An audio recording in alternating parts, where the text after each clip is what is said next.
Hey, Energy Matters listeners, welcome to another episode of the podcast. We have a very, very special guest for you today, the legendary dream teacher, Robert Moss. Welcome, Robert. It's a pleasure to have you. Good to be dreaming with you, David and Cody. Hey, welcome, Robert. It is a pleasure. So right before we started, Robert informed us, I thought this was your 12th book, Mysterious Realities, but it actually is your 25th book. That's incredible. Can you just show us the cover real quick? You were showing it. Oh, it's an amazing cover. Yes, yeah. I'll gladly play push the author and hold up the cover. It's actually a painting by one of my students who's become a teacher of active dreaming in her own right. It comes from an ancestral journey in search of her own ancestors. And you look at this and you feel that a hand is beckoning you to enter the mysteries, enter the magic, mysterious realities. I'm very proud of this book. I'm a proud new parent of a new book. Well, we are about to enter the mysteries with you here, Robert. So I would love to start if you would just tell us a little bit about the book, what inspired it, and what exactly it is that you do. Well, the title of the book is A Dream Traveler's Tales from the Imaginal Realm. So maybe this is a way into discussing all the places we might go in this conversation. Dreaming, traveling, this is the ancient and indigenous idea. I mean, in modern life, when we think about dreams at all, we often talk about the stuff going on in the bargain basement of the personal subconscious. Ancient and indigenous people have a different way of looking at these things. They say we go traveling. Some part of consciousness, some part of soul goes traveling, goes to different worlds, goes to places where the dead are alive. And I've traveled like this all my life, in dreaming and in half-dream states and in shamanic journeying. So the book is a collection of tales. I mean, amazing tales, but it's not fiction. These are just so stories about traveling in different realms, and not just about being out there in terms of traveling to parallel worlds, for example, which is a major theme, the idea we have parallel lives going on in other places and we access those in dreams. It's also about the magic of synchronicity in everyday life. And everybody has a sense of what that is when you talk about meaningful coincidence. You're going down the street, you're thinking about something, and something pops up in front of you, which absolutely resembles what is with you. This can get crazily exact and precise and exciting. So the book is also about stories of living on a certain kind of mythic edge, which means that you're carrying a certain kind of story, certain kind of connection with you relating to the larger reality, and things pop up in life that resemble that connection. So it's a book of adventure tales from the life of a frequent flyer in dreaming reality and in synchronicity. I love that, a frequent flyer. And, you know, I've been reading the book, I've been watching your videos, Robert. You're such a prolific author and dreamer and teacher and wordsmith. Sometimes I listen to you talk just to hear which words you're going to use in which order.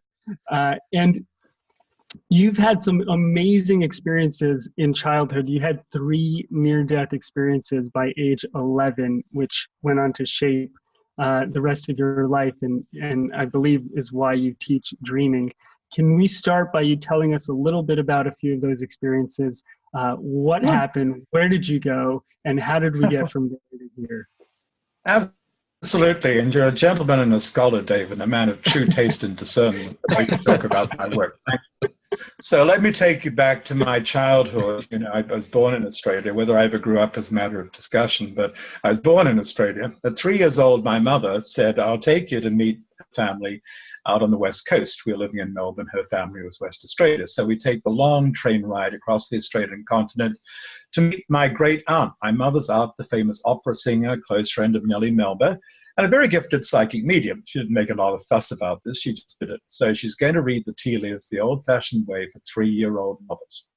She turns white, leaves the room, won't talk to anyone, doesn't tell us until later what she saw. She saw my death. She was correct. I died that winter. My father was in the army. He was posted to Tasmania. I got pneumonia, a cruel and bitter winter, and the doctors pronounced me clinically dead. Then I came back, and the doctors said to my parents, "Oh, sorry about that. The boy died and came back, didn't he?" I was tagged at age 3 as a boy who died and came back. We didn't have the term near-death experience in those days. Frankly, I don't remember much of what happened when I was out of my body clinically dead at age 3. I know it was very hard for me to operate in the body when I came back. I felt a bit like an alien life form and a planet I didn't understand. 6 years later, age 9, I died again under emergency surgery for an appendectomy in a Melbourne hospital. And this time I remember getting out of my body, being up under the ceiling, typical near-death experience so far, not wanting to want blood and listen to the gossip of the medical staff, leaving the place, leaving the hospital, deciding, having left my body, I'm going to go down the beach. I'm going to go to this theme park, Luna Park, just for fun, this theme park, fun park on the Melbourne beach, and do what a normal 9-year-old kid would like to do, ride on the rides, look at the girls in their summer dresses. And I sort of get on the ghost, moon face at the gate of the park, and inside there's a ghost train. I get on the ghost train. There's traction, there's a tractor beam kind of deal, and suddenly I'm in a different world. And I'm with beautiful people, very pale, very tall, very beautiful. They raised me as their own, and I seem to live a whole life with them, become an elder, some kind of shaman. That life is done. I assume I'm going to go to my home and among the stars or somewhere. Suddenly, bang, I bagged the body of a 9-year-old kid in the Melbourne hospital who's been pronounced clinically dead again. And I'm not sure what I'm doing back in that body. The first person who could explain this kind of thing to me in a matter of rational way was an Aboriginal kid in the indigenous culture. He said, oh, yeah, we do that. We get sick. We go and live with the spirits for a while. We get well. We come back. Sometimes we're the same. Sometimes we're not. Well, once again, I wasn't exactly the same. But, you know, David, the gift of experiences like this was an ease of shifting consciousness in and out of the body, in and out of different realities, and a certainty of knowing that the dream world is a real place. There are realities beyond the physical. They're important. You can find healing there. You can find soul there. You can find connection. And I discovered, of course, you can travel without the extremity of a near-death experience. So having had these experiences, I felt at home in other realities, and I've explored them ever since, without needing to go through that. And I help other people to do it without going through that either. Yeah, and so you don't need psychedelics. You don't need to be on the brink of death. You can consciously decide to leave your body, whether in sleep or awake, and go to this place that you call the imaginal realm. So that's what the term you use in your book. Can you tell us a little bit about what that means, the imaginal realm?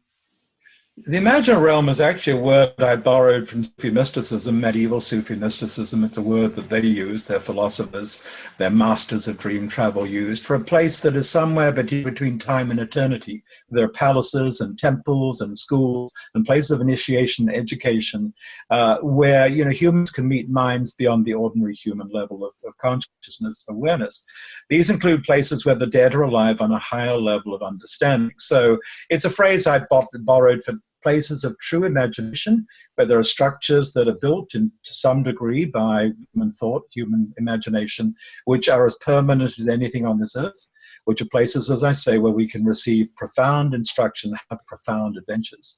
So, you know, Mr. Jung was a case study in finding and using the imaginal plane. One of my stories is about him. One of my stories involves what Mr. Jung is doing now in the afterlife. And the kickoff for it in terms of the documentation, I'll do my research as well, is that before he died, Jung started dreaming of a counterpart version of his famous sanctuary on the lake in Switzerland. He called his sanctuary, well, his sanctuary is known as Bollingen from the nearby village. He called it the Tower. He built himself a wonderful, rather romantic, rather medieval kind of sanctuary on the lake. And before he died, dreamed again and again that he had another version of this place on the other side of death. One of his last dreams, shared with his intimates, was of the other Bollingen on the other side, and he told them he had no fear of death now. He knew exactly where he was going. He could do his work there. He could write his new books. That is an example of a place in the imaginal realm, which is also a place in the afterlife, in the thoughtful, scholarly, interesting kind of afterlife, where you thought he was going, and where I believe he did, in fact, succeed in finding his way and writing a book that is more important than the Red Book. I write about that in one of the stories in Mysterious Realities. Wow. Very interesting. So you just used an interesting, fun phrase where the dead are alive. So in the afterlife, do you see it as like very different levels of realities that we continue to experience and that we continue to grow and interact with? We have that option. We have that option, Cody. That's an excellent question. I mean, we don't go to the same place. We really don't go to the same place.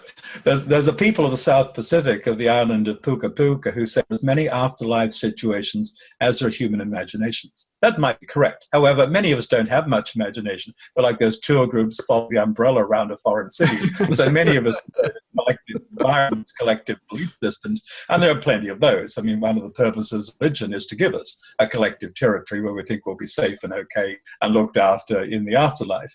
In my experience, I spent a lot of time talking to the dead in their environments. I mean, we find the dead on all sorts of levels of reality, and all sorts of levels of evolution or even devolution, because some people are bound by the appetites and desires that, drove them in this life, and you don't change all that much just because you're dead. I mean, you continue to follow the path of your ruling passions, desires, and interests after death, and that to some extent is going to shape your approach to the afterlife. So if you followed a path of meditation and austerity, and you want to go into the clear light, or you want to merge with a divine being on a higher plane, you might succeed in doing that. If like Mr. Jung, you have appreciated and loved a life of scholarship and teaching and reaching out to other people, then you might find yourself in an afterlife locale where you can continue to do that with fewer inhibitions, without the restrictions of an aging and failing body, and you can delight in further study with access to the vast, limitless information field that is now open to you, and then beaming and sharing something to your followers and your students on Earth.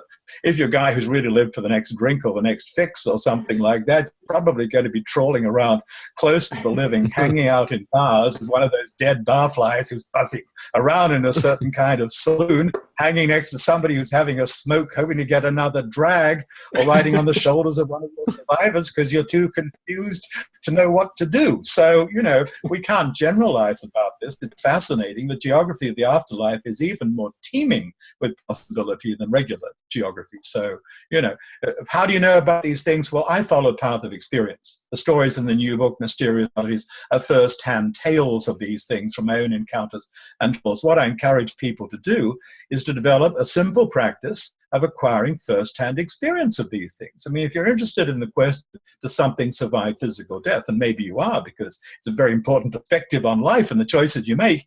If you're interested in knowing whether there really is something that survives death, I can help you to discover that for yourself. I can help you to open dreams. It's open to dreams, for example, in which somebody on the other side might be trying to talk to you. I can help you to journey consciously in the way of the shaman or the lucid dreamer to places where the dead are alive and check them out for yourself. I can even show you how to discover how you can build a suitable living environment on the other side of death. It might be a place you'll live longer than anywhere you live in this world.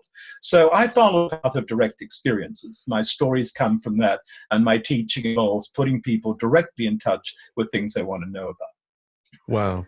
Now, not to complicate this more, but you also talk about parallel universes and parallel selves as realms of reality that we can interact with, or that affect each other. How does that all fit in, or how does that work? That's like blowing my mind. Well, this is one of my favorite subjects, Cody. A lot of my work is now centered on exploring this realm and drawing some power, some creativity, some healing, some understanding from.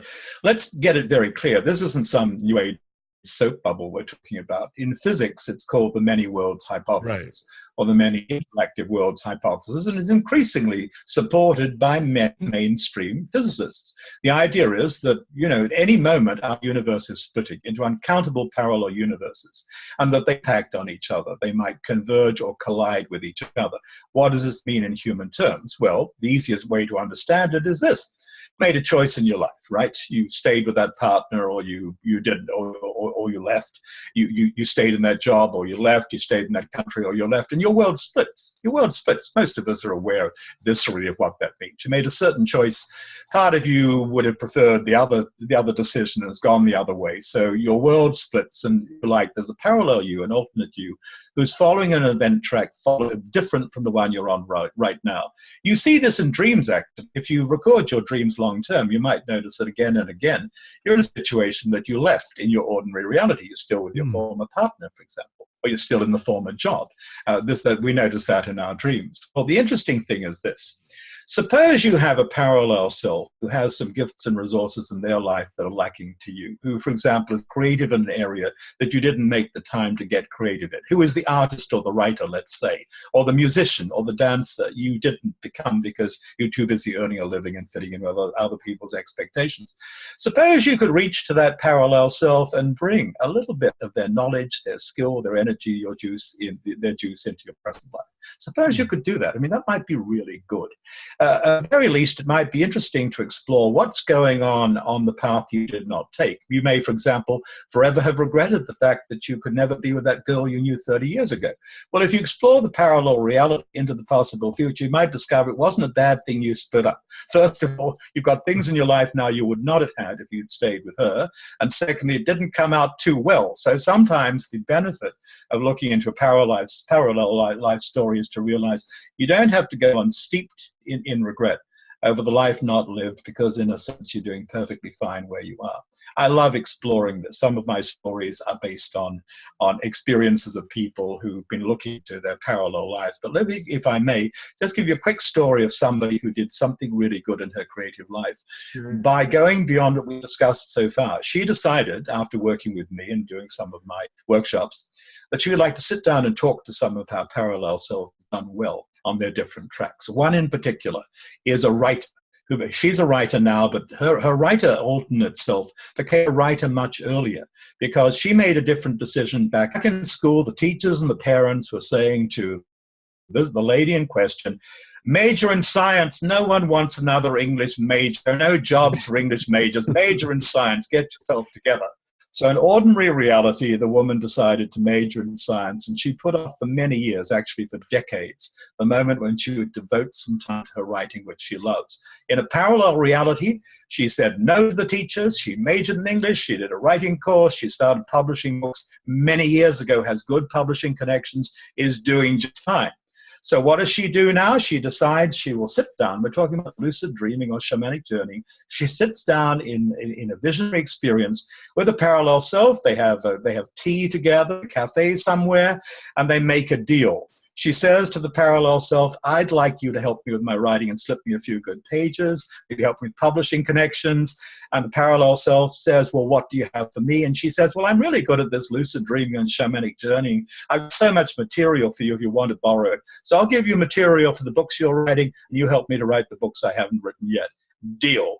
From this has flowed creative juice, creative excitement, and really writing skills in her life, which are fantastic. So you can regard the whole story as a fantasy, but if it's a fantasy that works. It delivers energy, it delivers juice, the pages are piling up. So that's an example that maybe many people can sort of empathize with.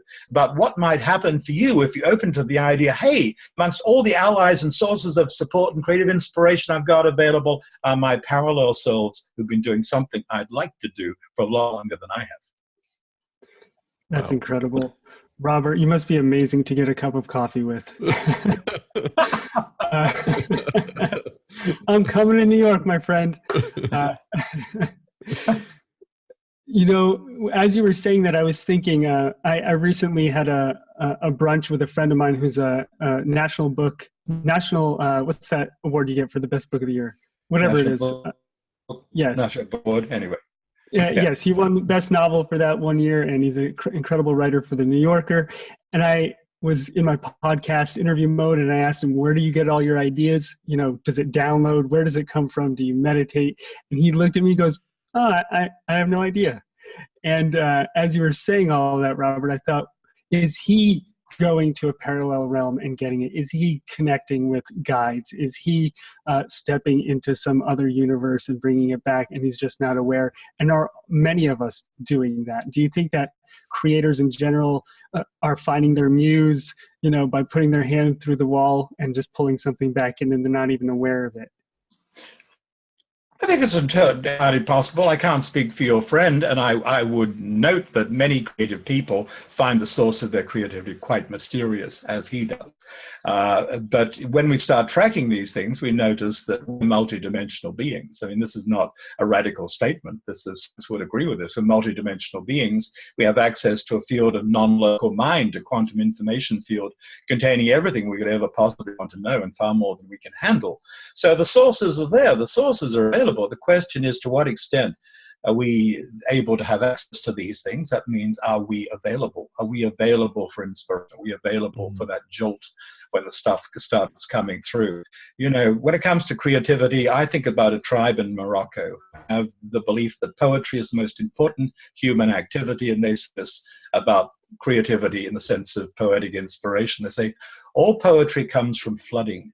In other words, something wells up in you and bursts through you. It cannot be contained. It's got to come through. And maybe your friend is one of the fortunate ones for whom the inspiration comes that way, comes as flooding. You can't contain it anymore. Where's it coming from? Yes, I'm going to get this down on the page on the screen and see how it looks. I'm fascinated by the nature of creativity. I'll tell you a story about how this new book got published, which involves one version of creativity, a synchronicity story. Can I tell you that? Absolutely. Oh, yes, Absolutely. Okay, so here's a picture of my life. I'm in Berkeley, California at the time, where, again, leading a workshop. We finished the workshop, good workshop. It was all about synchronicity, navigating by synchronicity, and noting those special moments when the universe is talking to you. You know them in your shivers. Time has stopped or time has moved differently. So I'm walking towards dinner in Berkeley with my coordinator and talk about three things. One is Pegasus, the winged horse. I'm talking about the Greek myth in which Pegasus opens the spring of the muses, the spring of creativity under his stamping hooves. This is the kind of casual conversation I have on the street anywhere. How Pegasus stamps his hooves and the springs of creative inspiration are flowing and life is good. And I'm talking about two other things. I'm thinking about my own literary career and where I might be going. And I've got a lot of almost complete stories. That's the key phrase, almost complete stories. I've been piling them up for many years. The title might be Mysterious Realities. Maybe I can get them together and make a book. And I talk about a third thing. I say the theme of a lot of these stories is parallel lives, that we might be living more than one life right now. So I'm talking about three things: Pegasus, almost complete stories, parallel lives. I look across the street. There is Pegasus, the winged horse, on the front of a bookshop in Berkeley. So I say to my friend, bye, I've got to go now. I run across the street. Berkeley drivers are kind of pedestrians. I'm not run down. I'm at the Pegasus bookshop. From the threshold, looking inside, I see the spine of a book, my surname, Moss. And the title of the book is Almost Complete Poems. Close to the phrase I was using, almost complete stories. Next to it, another volume of poetry entitled, I Must Be Living Twice, the implication of parallel lives. So I've got Pegasus, I've got almost complete literary works, I've got parallel lives, and the next day when I sit down to have lunch with my favorite editor, and she says to me, I'd really like to publish a book of stories by you, stories of travels in dimensions, just told for their own sake. I say, I think you're right, not why. And I tell her the story, and we've done the deal before the first glass of wine, not coffee on that occasion, wine, David. This is the way I live. I live by synchronicity. I live by dreaming. My life is guided by the things that pop up in that unusual way in the form of meaningful coincidence and the energy and content of the dreams I manage to catch every morning or every middle of the night. Very cool. Wow. Mm-hmm. And so, Robert, for our listeners who, you know, listen to us to learn about meditation and spirituality and growth, and they're going, damn, this is a whole nother level. Robert is traveling across the universe. He's got synchronicity happening. There's Pegasus. He's talking to Carl Jung. How do I start to get into this kind of place or state, or step out of the mundane that I find myself caught in and go to one of these alternate realities all at once, as you call it? How do we start on that path? Well, we all have access to time. This is the crazy thing. I mean, if you're into meditation, you might think about what you can do in bed with dreaming as horizontal meditation, by the way, horizontal meditation. And I've started applying that term, no joking now, to the state in which you're between sleep and awake. You know, the hypnagogic state. You're between sleep and awake. Images rise and fall. If you're a certain kind of meditator, you say, well, I'm not attention to that stuff. Let it go. If you're another kind of meditator or dreamer, you might say, are interesting, let me have a look. Let them, if one's interested. You just froze, Robert. See, he went into the other reality. That's what happens. He went into the in-between. And, there's a show on HBO called Stranger Things where there's like the in-between, and it's not the same thing he's talking about. Uh-oh, Robert. Let's see if we can get you back here. I thought I'd be the one with the internet issues from Bali. I know. He's still there. Let me see if I can give him a little hello on the chat here. Oh, yeah. Oh, we lost him. I'll have to call back in. I'll have to cut this part. Yeah. Or let's not cut it, and I'll tell you guys all a story. Let's not, and we'll just cut it. Fine, Cody. Whatever. Whatever. So, yeah, let's see.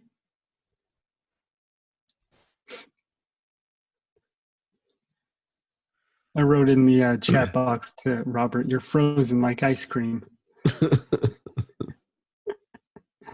I gotta lower my computer dimmer here because I only have 30% of my computer.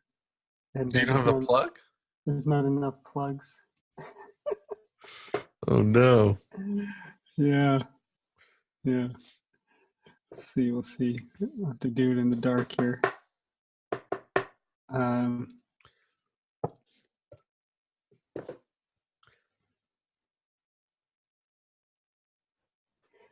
Oh, here you go. Oh, there we go. There you go.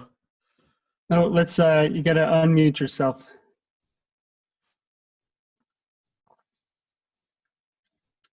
Can we unmute him? Or you're the host, Cody. You might have to unmute him. Can you hear me now? Yes, we can. Now we got you. I don't know what happened. Maybe in the gesturing I hit something. I don't know. I'm not using the computer. I think the internet just froze. You were talking about the in-between, anyway, and we lost you in another realm. Okay. Do you want to start again when you asked me that big question about how people get access to this? Oh, I'm not sure where I cut off. Cody can edit. It does a good job editing. So let's just go back to the in-between. Tell us about. Oh, okay. I was asking you, how do we get into that state? Yeah. Let me do a little section on the in-between. This is one of my the twilight zone for dreamers. Okay. Yeah. One of the things we need to do is to spend a lot more time in the place between sleep and awake. I'm quoting Tinkerbell in the old Disney movie of Peter Pan. Peter's sad because his fairy friend is going away, and Tinkerbell says to him in the Hollywood script, it's not in the novel, "Look for me in the place between sleep and awake. There I will always love you. There you will find me." This is excellent advice. You want to become a dreamer, a lucid dreamer, a high-octane meditator, let's say, an everyday shamanic journeyer, pay attention. The place between sleep and awake, you're drifty. Maybe it's the middle of the night. Maybe you have to go to the bathroom. Maybe you're just back in bed. Maybe it's in the morning before you get up. If the alarm clock is not going to rush you out into the world, maybe it's when you're first lying down at night. That drifty in-between state, that twilight state, is a fantastic place to grow the arts of consciousness. It's actually a great place to practice everyday dream yoga. It's a great place to become a lucid dreamer. If you're a meditator, you might be inclined to dismiss the images that rise and fall in that state. Or you might be the kind of meditator who actually values images and chooses whether or not to give them attention. If you're that kind of meditator or that kind of experimenter in consciousness, you'll find that in that in-between state, an image that attracts you might become the portal for a lucid dream adventure. You start out lucid, you stay lucid. You might also find then in this in-between state, you are highly psychic, highly intuitive, highly attuned to what's going on energetically around you. You might find that there are various voices, some you don't want around, some you do, that will speak to you in that place. It's a place of transpersonal connection quite often, with guides for real on a serious level who can help you in your life. So I recommend to people at all levels of practice spend some more time in the place between sleep and awake, the hypnagogic state. I also recommend, don't throw away whatever you remember from your sleep dreams, including the dreams you don't like and did not ask for. Don't throw it away. If you have any fragments, be kind to them. Collect them, write them down. They might reveal something important to you, and they might be the breadcrumbs that lead you to an interesting situation or a realization. I also say to people, the world is speaking to you in the manner of a dream, through signs and symbols all the time. Pay attention, be available. Don't be on the headphones all the time. Give yourself a few minutes a day to notice with all of your senses what the world is saying to you. If you've got an issue on your mind, a theme on your mind, carry it with you as you go down the street, as you go out in the world first thing in the day. Let the traffic speak to you. Let the overheard cell phone conversation speak. Let the logo on the truck speak. If you're in the forest or in the park, let the trees speak to you.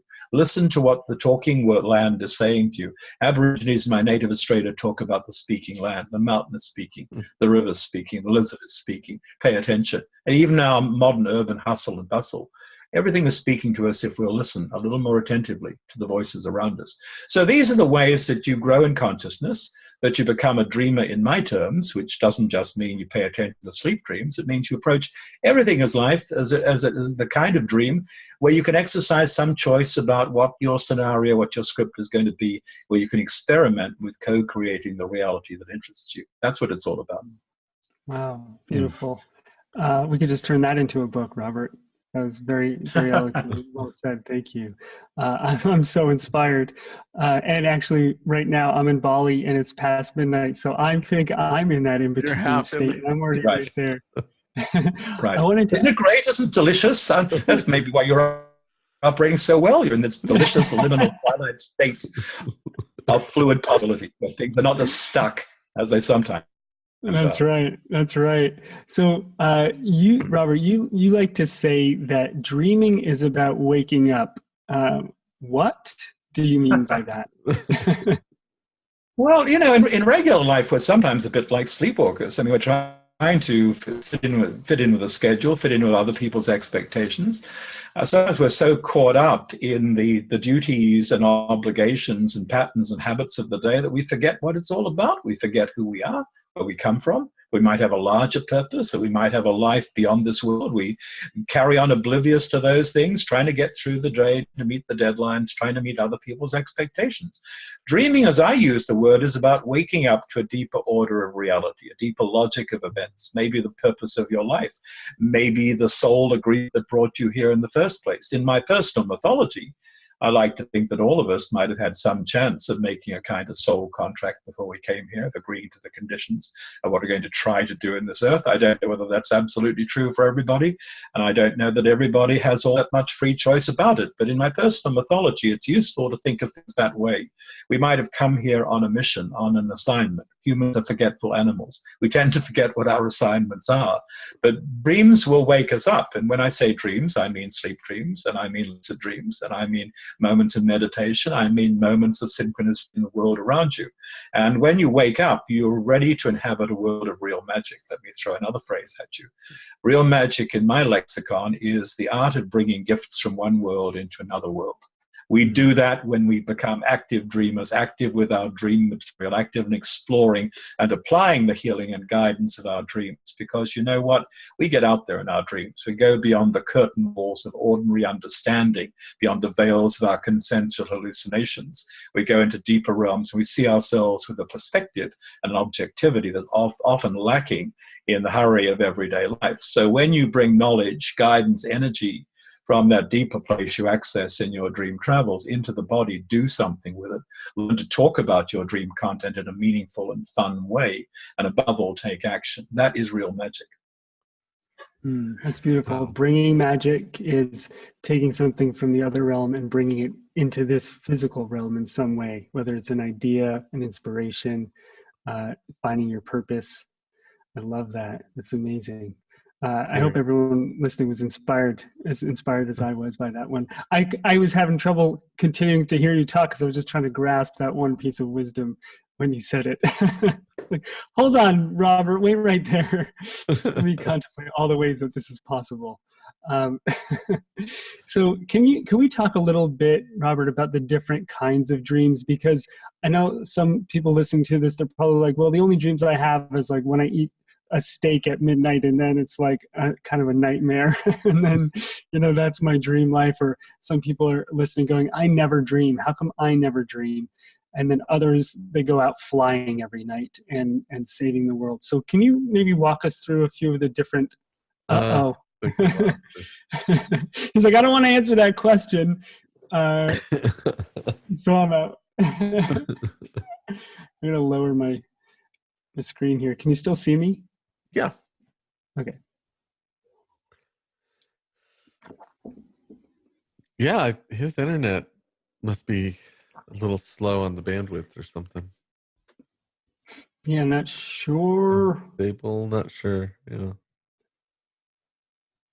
This is the energy. Yeah, true.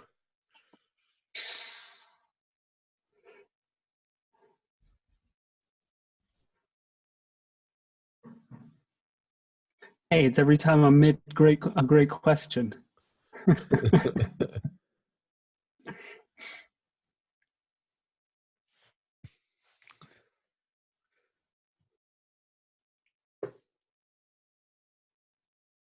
He gets so excited he presses escape.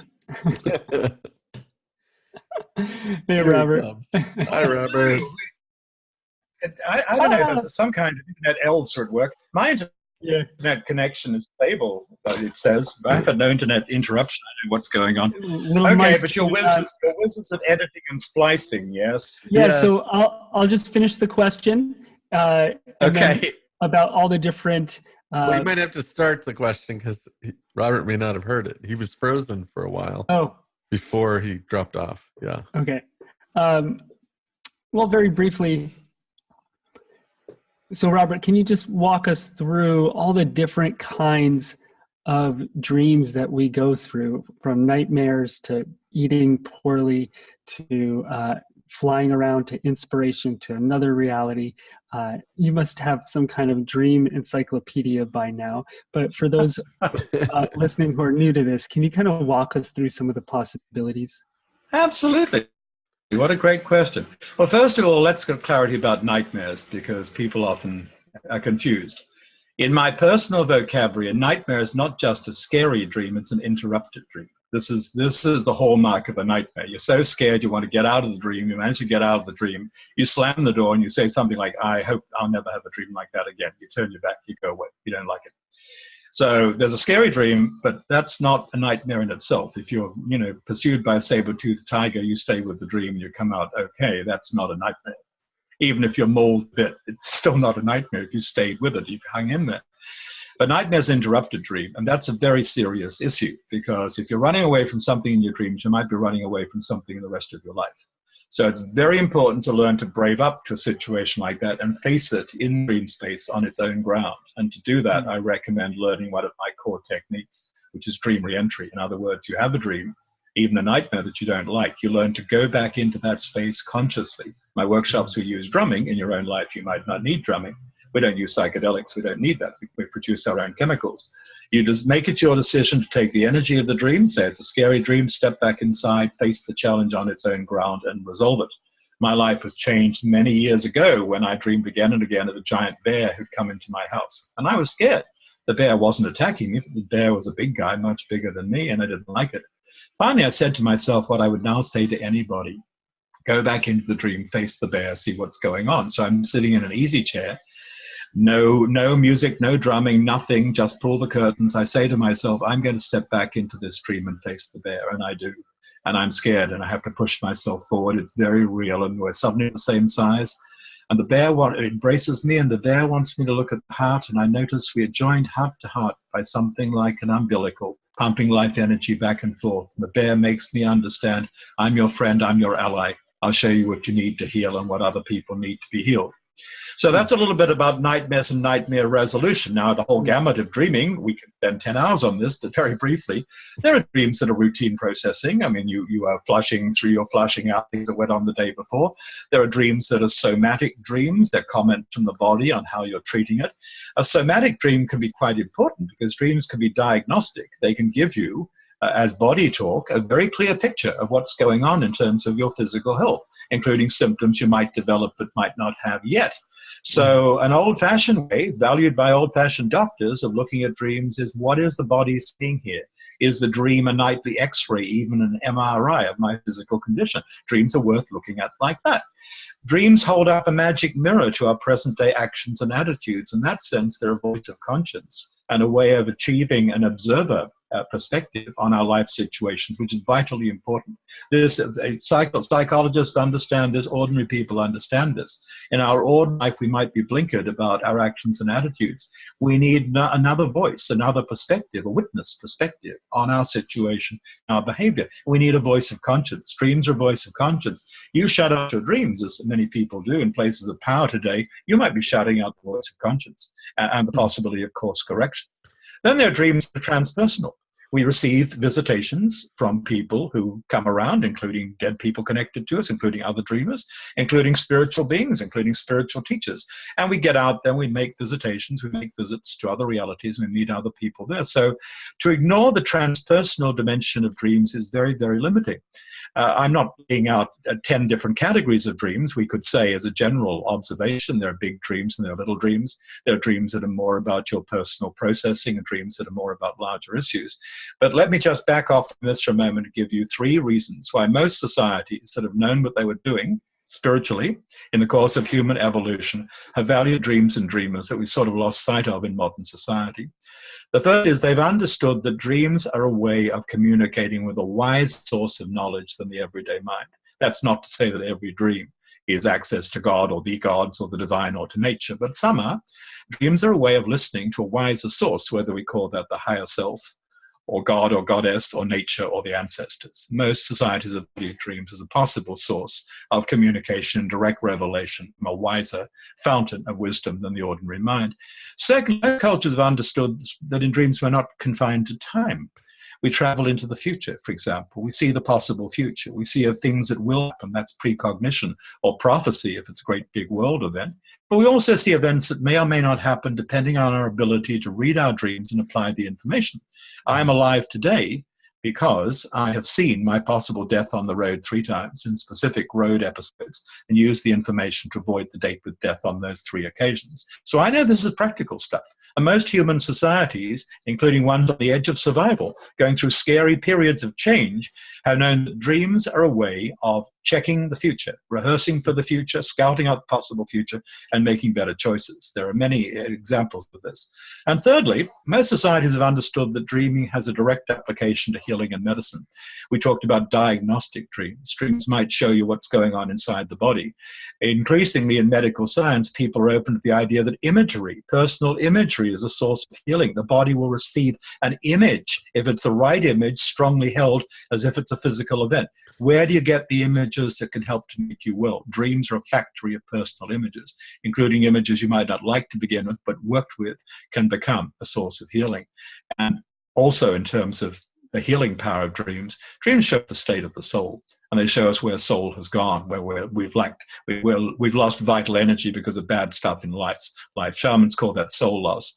Dreams show us sometimes the effects of soul loss, and sometimes they lay a road to go and find that beautiful little lost girl, or that lost boy who's living in the island of the lost boys, as in the story, and bring them home. Oh, wow. So lots of information, lots of different variations of what you can interact with and do in dreaming.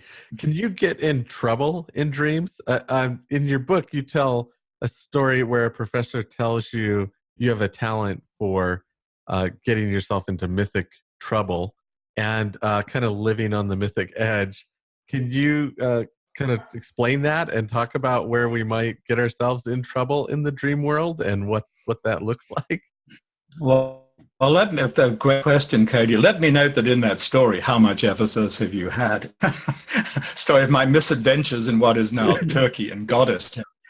I got into mythic trouble not by dreaming it in the night, but by dreaming it in the day and making a cavalier remark in the presence of an ancient statue of an ancient goddess. That was my waking. I know that it's sometimes hard to discern what is my waking reality from your dream reality because it's all so seamlessly interconnected. But that was Robert making a wild and cavalier remark in the presence of what the Greeks called a breathing image, a living statue of a great goddess, and getting bitten in the back by a wild boar, literally, in ordinary reality. I still have the now rather scar. And you probably never talked to another guest who's been actually bitten by a wild boar. No. At least not after thoughtlessly offending a great goddess in a museum. So that's a story. That's a story from my everyday life. And my everyday life is actually rather like this. So I try not to get into mythic trouble quite as deep as in that story.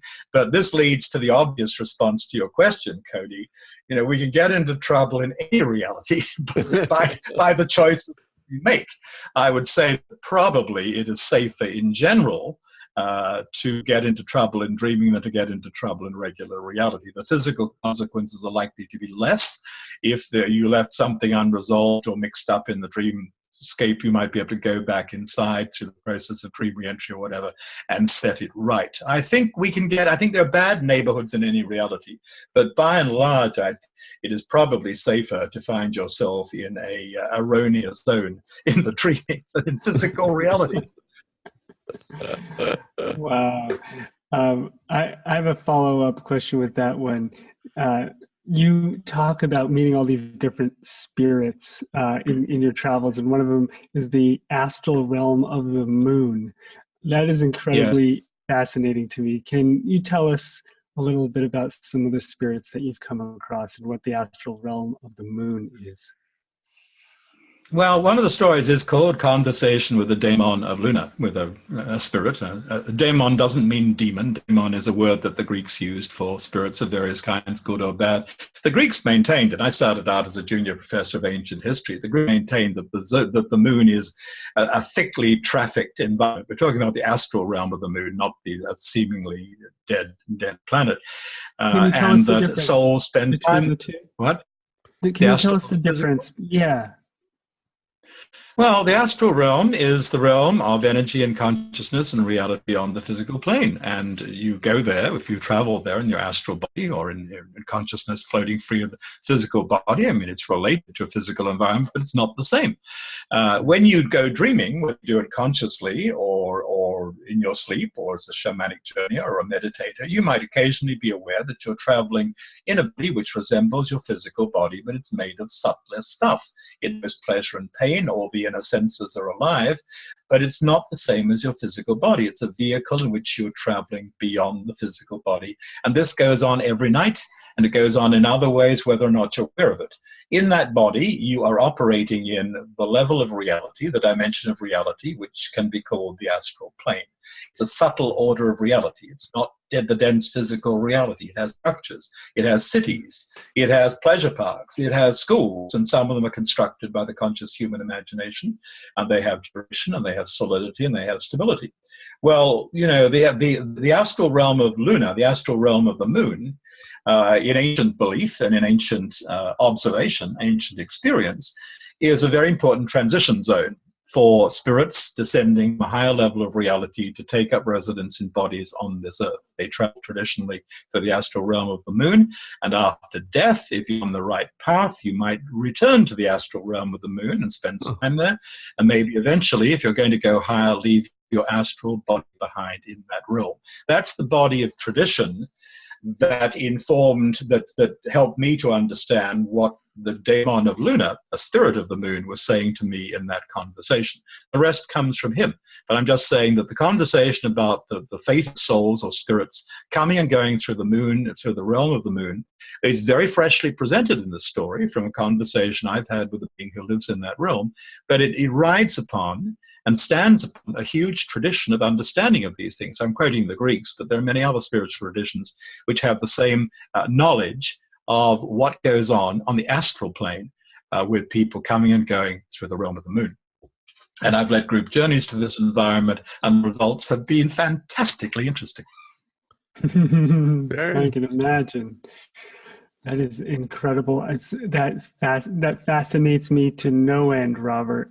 I've taken some of these journeys myself, and I absolutely love it.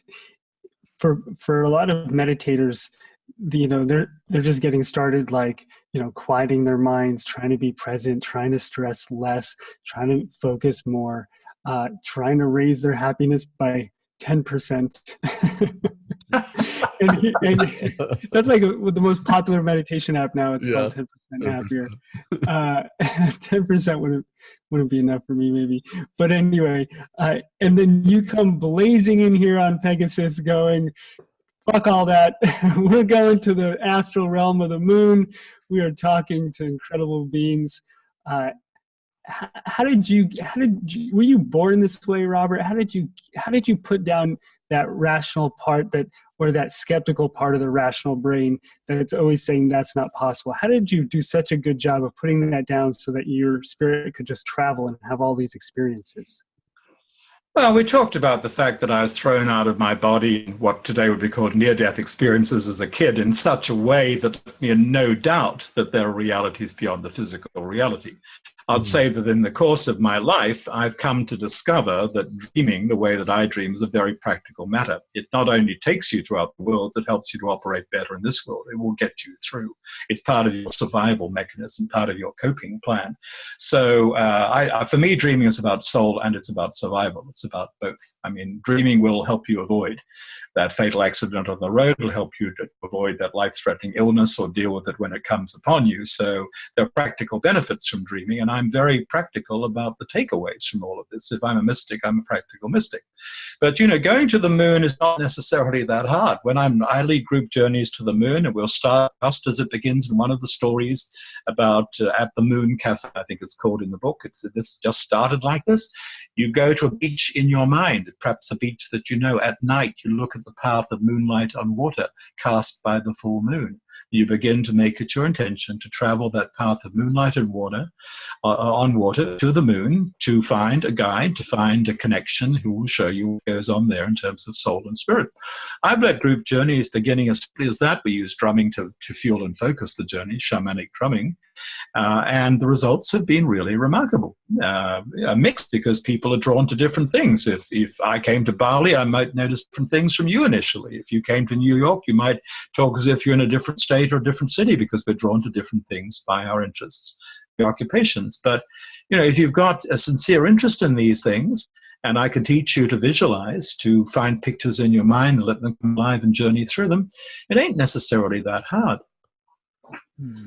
You hear that? It's not that hard, everyone. Just follow the light of the moon. I love follow the path of moonlight on water. Make them. That in and of itself sounds like a beautiful meditation, actually. Really. Wow. Can we go back a little bit to your childhood? Because my favorite show of all time is Star Trek. I don't know if you've seen a bit of Star Trek, but there is an episode, Robert, where Captain Jean-Luc Picard has the same experience that you had, which is he went to another world and he spent an entire lifetime somewhere else and then came back. And for everyone on the Enterprise, it was just a few moments. Oh, did he freeze? He's frozen, yeah.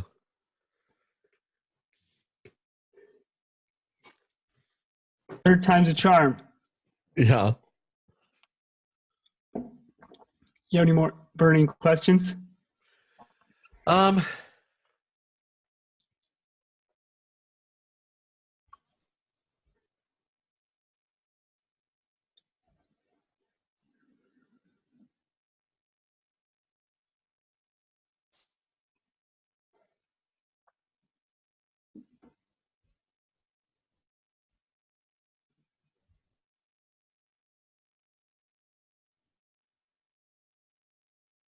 I wouldn't mind asking what the most interesting. Well, let's see. Well, and did he explain about the conversation he had with Jung, or he just said that he had one? That's a good question. I would love to hear more about Jung and his perspective on Jung. I've got 13% battery life here. Oh no, you got to plug in. I can't. I'll have to turn off the lamp, and then it'll be What? then it'll be totally dark. There's the lamp behind you. I can't get it closer though. Turn off the lamp and let me see. Hi, Robert. Is it a Balinese demon who's doing this? Because my internet hasn't been. The Balinese Anyway. demons. Let's move faster before the Balinese demons come out to play again. Yeah. Honestly, I wouldn't be surprised if there were some spirit creatures around here going, "What the hell are you three doing? This is unusual." So let me just go back into this question. So Robert, one of my favorite shows, I don't know if you've ever watched much of it, but Star Trek. Sure. I particularly love the ones with Captain Jean-Luc Picard from the 80s into the 90s. And when you told your story about living an entire other life when you were 9 years old, when you had a near-death experience, there's an entire episode from Star Trek that I'm pretty sure probably came after your experience years later. I don't know if you've seen that episode, but Captain Picard goes to another world. He spends an entire lifetime, lives like 90 years, whatever it is, and then he comes back to the Enterprise, and it's been, a few hours or moments, Right. Whatever it happens to be. But that episode, I think, took place many, many years after yours. Oh, sure. Yeah, like 50 years probably. Yeah. So somebody else So I had think that experience. I directly inspired it, but certainly did not inspire me, although I love hearing about it. Yeah, so I just wanted to mention that any of you want to experience that a little bit viscerally through Star Trek, it's out there. It's out there. I'll have to look. I don't think I've watched that, but it sounds great. Man. Yeah, all right, we're going to do a it's live really stream one night. We're all going to watch this episode with Robert together. Okay. Sounds A live stream. Hey, Robert, I have a question. When we first started, you were talking about Carl Jung and the dream home, and you went and visited that and kind of had a conversation with him. I'd love to hear more about your take on Jung and the conversation that you had with him, and what kind of information, what he's working on in the dream home, and just a little bit about that. That's really fascinating to me. Well, I'm a great admirer of Jung. I'm not a Jungian. Jung was not a Jungian himself. Jung's was a mind that was always in motion. He was always trying to come up with new models of understanding, new vocabulary for phenomena. So never stopped.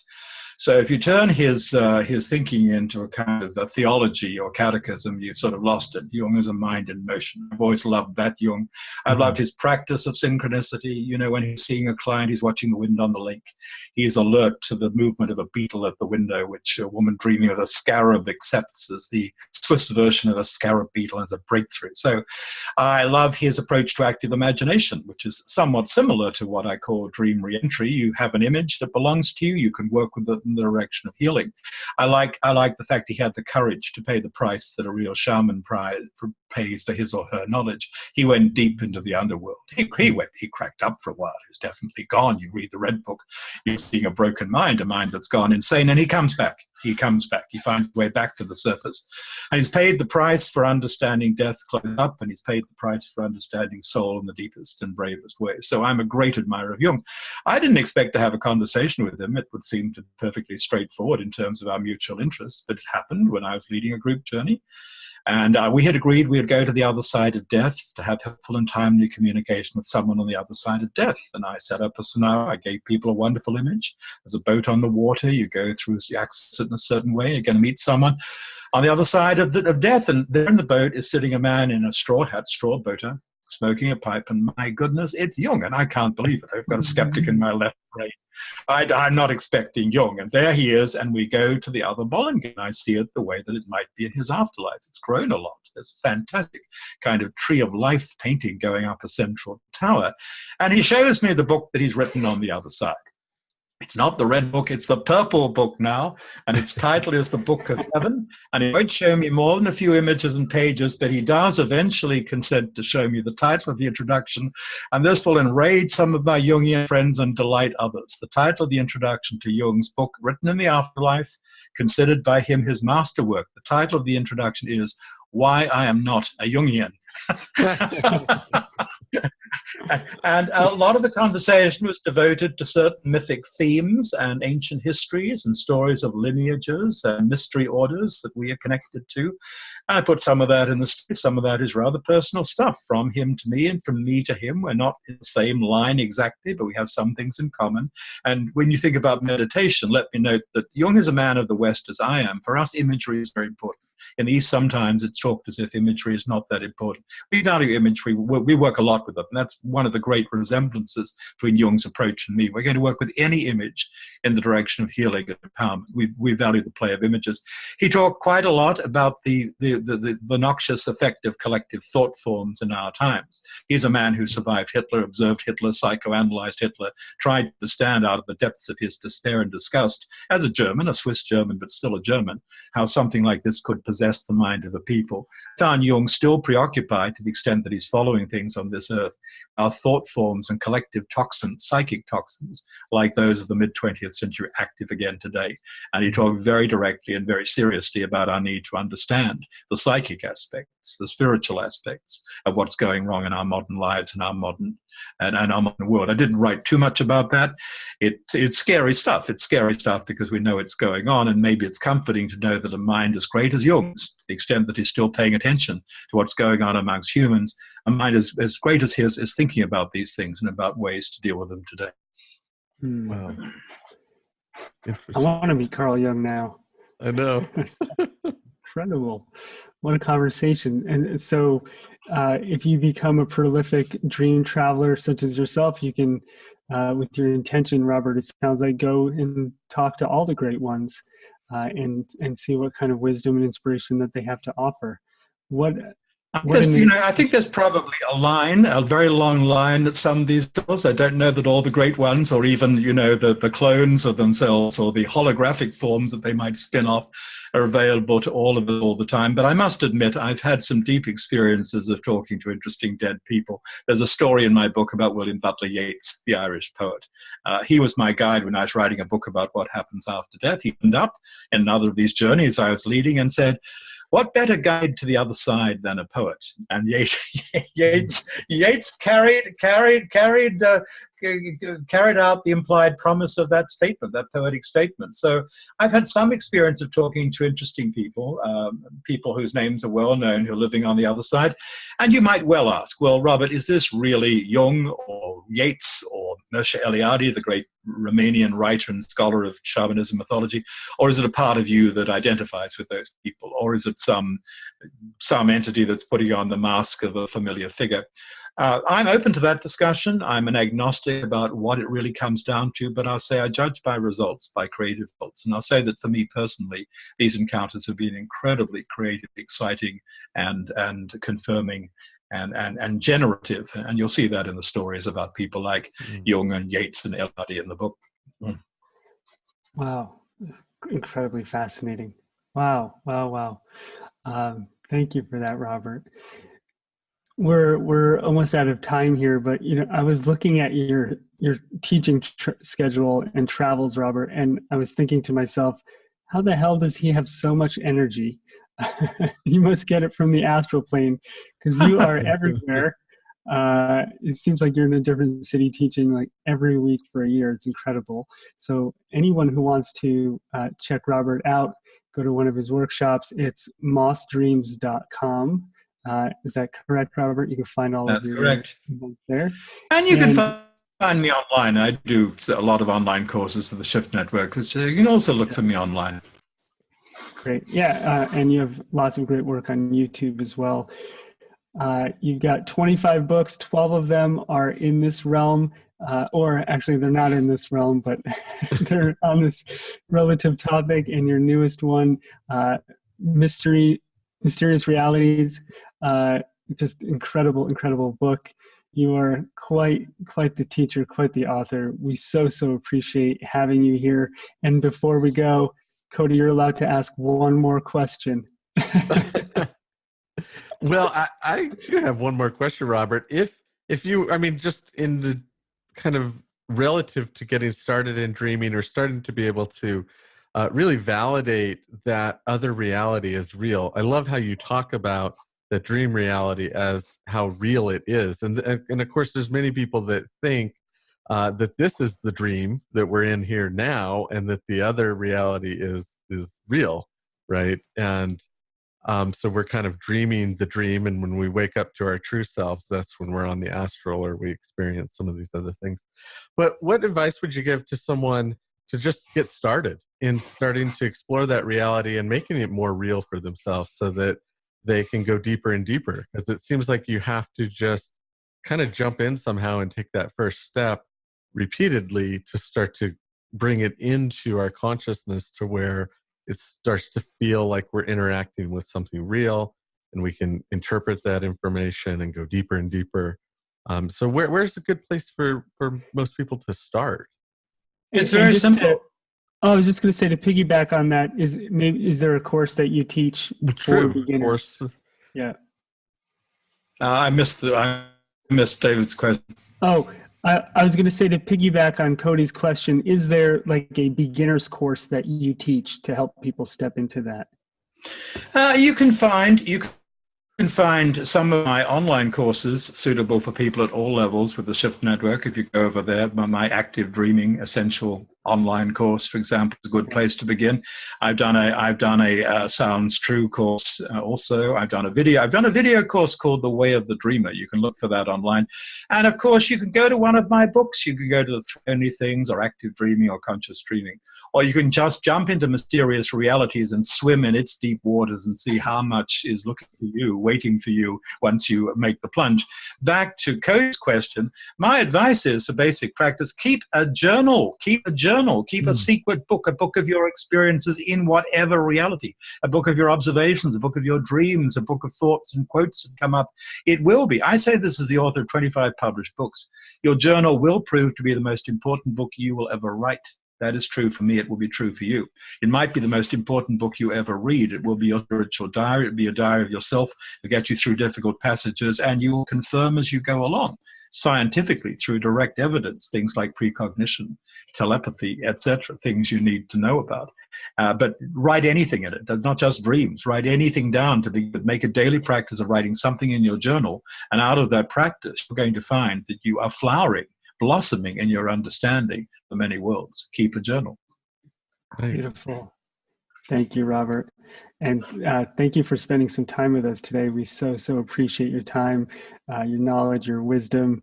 You're an amazing dream teacher, writer, and overall inspiration. The words just flow out of you like wine. It just flowers. I could listen all day long. And for all of you listening, Robert Moss, mossdreams.com, his new book, Mysterious Realities. Thank you, Robert. Appreciate it. What a pleasure. And to you and all your listeners, may your best dreams come true, and may you remember them. Oh, lovely. Thank you so much. All right, everyone. Thanks for listening to Energy Matters. We will see you next time. See you soon, everybody.